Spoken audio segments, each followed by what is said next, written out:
The farmer couldn't stop his hands from shaking. 60 pounds of bronze armor pressing down on shoulders that yesterday had been swinging a scythe through wheat fields. His name was Aristides. He owned a small olive grove outside Athens, and in approximately 1 hour he was going to charge across a mile of open ground directly into 25,000 Persian professional soldiers who'd conquered from India to Egypt without ever losing a battle. The September sun was already climbing, turning his bronze cuirass into an oven, and he could feel sweat pooling inside the padding. Across Marathon's plain, he could see them thousands upon thousands of enemy warriors whose very presence here meant Athens, his wife, his children, and democracy itself were about to be extinguished. The mathematics were brutal. His side had maybe 11,000 men. The Persians? At least double that, probably more. And yet somehow, impossibly, by sunset 6,400 Persians would be dead, while only 192 Greeks had fallen. This is Marathon, September 12, 490 BC. The day citizen farmers proved that free men defending their homes possess a strength no professional army can match. But here's what makes it impossible. The Greeks had every disadvantage. Outnumbered at least 2.5 to 1. No cavalry whatsoever. Barely any archers. Just heavy infantrymen who trained maybe once a month between harvests. Against them stood Persia's elite, immortals who'd never known defeat, 10,000 cavalry whose mere presence usually guaranteed victory, professional soldiers from a dozen conquered nations. The Persian Empire controlled 50 million subjects across 3 continents. Athens, 30,000 citizens clinging to an 18-year-old experiment called democracy. Yet when the dust settled, Greece had saved Western civilization and Persia had learned that empires bleed. How? One 60-year-old general who'd fought for both sides, 10,000 horses that vanished at the crucial moment, and an 11-minute sprint in full armor that rewrote every rule of ancient warfare. What you're about to discover will change how you understand courage, tactics, and why ideas matter more than armies. To grasp how farmers crushed an empire, you need to understand what hung in the balance. In 490 BC, Athens was a democratic anomaly, the only place on earth where common citizens voted on laws, where men stood eye to eye instead of prostrating before kings. Democracy was 18 years old, younger than most warriors who'd fight at Marathon, and the Persian Empire wanted it dead. Not just defeated, erased from history before it could inspire others. King Darius I controlled territory from Egypt's Nile to India's Indus River. When he commanded armies to march, they moved. When he demanded submission, nations knelt. His royal road stretched 1,600 miles. His treasury could fund decades of war. His professional military had conquered civilizations that had stood for centuries. One word meant absolute power across 3 continents: Persia. The conflict spark came in 499 BC, when Greek cities in Ionia, western Turkey, revolted against Persian rule. They begged mainland Greece for help. Sparta, militarily supreme but politically cautious, refused involvement. But Athens, young democracy burning with idealistic fervor, sent 20 warships. It was strategic madness poking the world's superpower with a stick. The Ionian revolt ultimately failed, but not before Athenian soldiers had burned Sardis, a major Persian administrative center. Darius never forgot this insult. Legend says he ordered a servant to whisper at every meal, "Master, remember the Athenians."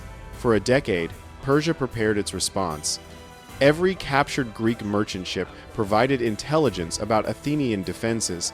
Every coastal raid tested response times and military capabilities. By 490 BC, Persian commanders possessed detailed knowledge. Athens could field approximately 10,000 hoplites, heavy infantry, and bronze armor. Athenian walls were formidable, but the surrounding countryside was vulnerable.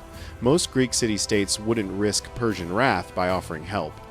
The invasion force that sailed for Greece should have ended democracy before it could reshape civilization. 600 ships, carrying 25,000 elite infantry and 10,000 cavalry. The arithmetic seemed final. When the Persian fleet darkened Marathon's horizon, it looked like the end of the world. 600 warships disgorging 25,000 soldiers onto the beach. Medes in scale armor that glittered like fish scales, Persians in quilted linen tunics designed for mobility, Sakai warriors with distinctive pointed caps and deadly battle axes. But the weapon that made Persia nearly invincible gleamed in the September sun: 10,000 cavalry, mounted warriors who'd shattered every army from the Danube to the Ganges. Against this overwhelming force stood Athens' entire military capability: 10,000 hoplites, citizen soldiers aged 20 to 50 who'd left their farms and workshops. With them marched 1,000 men from tiny Plataea, Athens' only ally courageous enough to risk Persian vengeance. Every other Greek city-state had calculated the odds and chosen self-preservation over solidarity.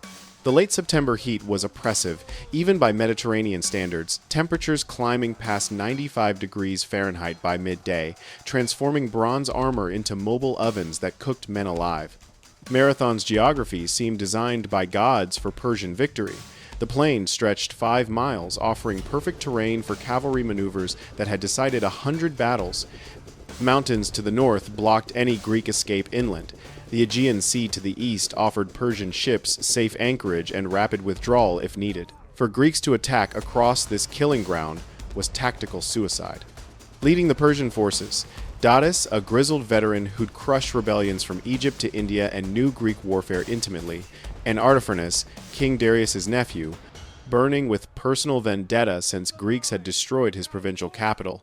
They commanded multilingual professional soldiers, possessed Greek advisors including Hippias Athens' exiled tyrant, eager to rule again under Persian protection, and understood hoplite tactics thoroughly. But Athens possessed one advantage Persians didn't anticipate: Miltiades. This changed everything. Miltiades was 60 years old, scarred from decades of combat, and he'd spent years ruling Thracian territories for Persia. He'd attended Persian war councils, observed their tactical discussions, understood how their command structure functioned. When he fled Persian service and found refuge in democratic Athens, he brought invaluable intelligence that would prove decisive. For 5 agonizing days, neither army moved. It became a psychological warfare contest played under brutal September sun. Each dawn, 10,000 Greeks in bronze armor marched from foothills and formed battle lines on high ground. Each evening, as temperatures finally dropped, they withdrew to defensive positions. Persians couldn't advance up the slope without exposing flanks to Greek spears. Greeks couldn't charge downhill without abandoning terrain advantage and facing Persian cavalry in open ground suicide. The heat was murderous. Late September in Greece means daytime temperatures hitting 95 to 100 degrees. Inside bronze breastplates, cuirasses, and helmets, men cooked. Water was rationed carefully. Feet swelled grotesquely inside sandals. The psychological torture of waiting, staring across the plain at an enemy that outnumbered you, knowing your families and city lay vulnerable behind you, frayed nerves to breaking point.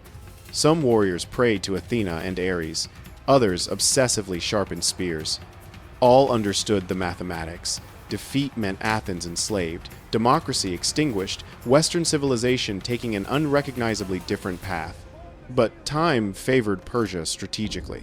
Every day Athens' army remained at Marathon was another day. Persian ships could sail around Attica and land forces closer to undefended Athens. Datis possessed patience, systematically probing Greek positions, waiting for citizen soldier morale to crack. Nightly war councils in the Greek camp became increasingly desperate. 10 elected generals argued strategy. 5 advocated immediate attack, better to die fighting than watch Persia outmaneuver them. 5 urged defensive patience, wait for promised Spartan reinforcements delayed by religious festival obligations. The deadlock rested with Callimachus, the pole march, a ceremonial position never meant for actual battlefield command. This man, who'd never led more than village militia drills, now held democracy's survival in trembling hands. Miltiades pressed his case every night. I've fought with Persians and against them. Without cavalry support, they're vulnerable. We'll never get this opening again. But 10,000 horses grazed visibly near Persian camps. The cavalry hadn't gone anywhere. The stalemate continued, grinding through September heat. Until the morning of day 6, when scouts brought intelligence that would trigger the most audacious military gamble in ancient history. September 12, 490 BC. Dawn reconnaissance delivered impossible news. The cavalry line stood empty. All 10,000 horses, Persia's hammer, the weapon that had crushed 100 armies, had vanished overnight. Where? The historical mystery has never been definitively solved.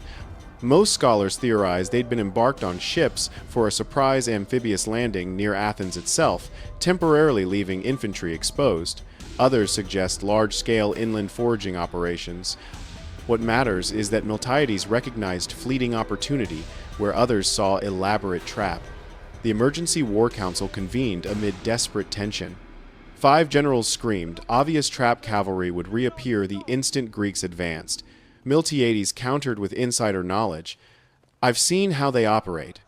Without mounted support, their infantry formations become vulnerable to concentrated heavy infantry assault. This chance won't come again. Every eye turned to Callimachus. Attack or defend? Charge across lethal open ground or maintain positions, his voice barely steady. For Athens, we attack. The formation Miltiades ordered violated fundamental principles of Greek hoplite warfare. Normally, heavy infantry distributed evenly across their front, creating uniform depth for pushing power in the crush of combat. But Miltiades, remembering Persian tactical doctrine, made a desperate gamble that looked like amateur incompetence. He weakened his center to just 4 ranks deep, dangerously thin, while reinforcing both wings to 8 ranks deep. To experienced warriors, this formation appeared suicidal. The thin center would shatter instantly against Persian veterans, but Miltiades understood something Persians didn't. Greek warfare was about to change forever.